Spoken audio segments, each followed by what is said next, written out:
My parents had both been brought up in Fife. I had a great aunt who stayed with us quite regularly, who had a very good Fife tongue. Mm-hmm. I lived in Scone at a time when there were Scots in the playground and you spoke English when you went into the classroom.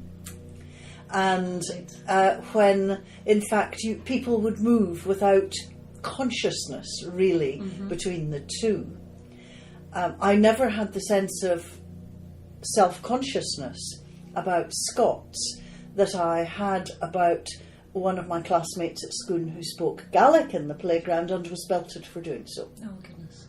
And that was in the very early 50s. It shows how long the prescription of Gaelic actually was seen as something punishable.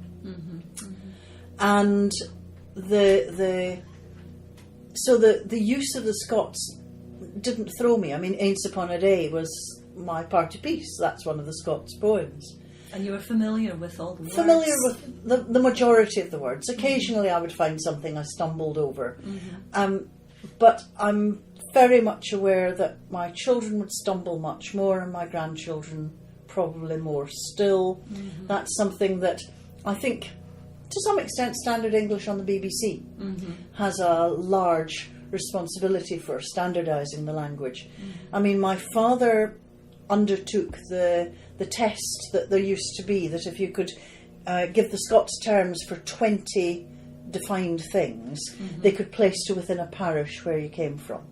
Really? Right. And he could only give 19 of them. So they got him within 3 parishes. And they were accurate within the 3. But he didn't have the horseman's word. I couldn't have given 20. I could probably only have given about 14 or 15. And I would have got very much more confused because I had been brought up. I was born in Wiltshire during the war.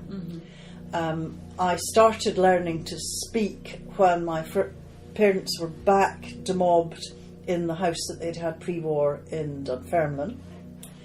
They then moved. My father had got a job in Clackmannan as county librarian then, and they moved to Alloa.